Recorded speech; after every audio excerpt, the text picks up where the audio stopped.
আসসালামু আলাইকুম। আমার আরেকটা নতুন ভিডিওতে আপনাদের স্বাগতম। আমি কিন্তু আপনাদের কথা দিয়েছিলাম যে ভুট্টা কেন্দ্রিক যে তথ্যগুলো এই চ্যানেলের মাধ্যমে শেয়ার করে থাকবো, তারই ধারাবাহিকতায় আজকে আমরা আবারও ভুট্টা যেখানে আপনার ক্রয় বিক্রয় হয় সেখানে আমরা উপস্থিত হয়েছি। আজকে হচ্ছে 7 মে, রোজ বুধবার। আমরা আজকে জানবো আমাদের অঞ্চল সহ বাংলাদেশের বিভিন্ন অঞ্চলের ভুট্টার বাজার। তবে সরাসরি যেহেতু আমাদের এখানে আজকে আমাদের অঞ্চলের সবচেয়ে এবার বেশি ভুট্টা যে ক্রয় করতেছে বা যার হাতে এখন পর্যন্ত সর্বোচ্চ বেশি ভুট্টা উনি স্টক করতেছে প্লাস হচ্ছে ক্রয় করতেছে, ওনার কাছে সরাসরি শুনবো আজকের ভুট্টার বাজারটি। আসসালামু আলাইকুম। ওয়ালাইকুম আসসালাম।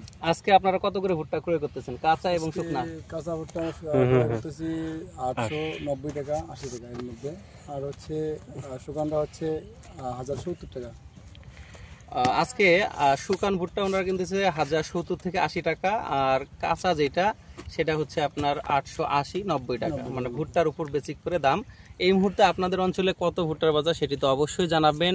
আর একটা বিষয় সেটা হচ্ছে আমাদের এখানে কিন্তু আগেই বলেছিলাম যে কেয়ারিং খরচটা একটু বেশি হওয়ার কারণে কিন্তু আপনার ভুট্টার দামটা শুকনার দাম কম। এই কারণে যে আমার দামের উপর ভিত্তি করে যে আপনারা ভুট্টা বিক্রি করবেন এমন না, আপনাদের অঞ্চলে যোগাযোগের ব্যবস্থার উপর নির্ভর করেই কিন্তু আপনার ভুট্টা বিক্রয় করবেন। কারণ হচ্ছে এইখান থেকে মন প্রতি প্রায় 40 টাকার মতো আলাদা একটা খরচ আছে।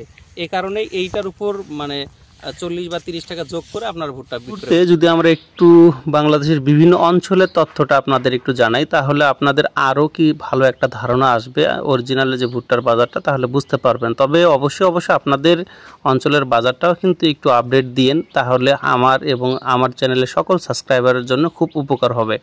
আমার বড় ভাই মানিকগঞ্জ, উনি ভুট্টা ক্রয় করতেছে 1140 থেকে 1150 টাকা, কাঁচা 43 কেজি 750, শুকনা 42 কেজি 950। ভুরুঙ্গা মানে কুড়িগ্রামে এত ভুট্টার দাম কম, এটা আসলে আমি জানি না। দিনাজপুরে যদি আপনারা একটু দেখেন তাহলে 850 টাকা হচ্ছে কাঁচা, ফরিদপুরে হচ্ছে 1150 টাকা 41 কেজি।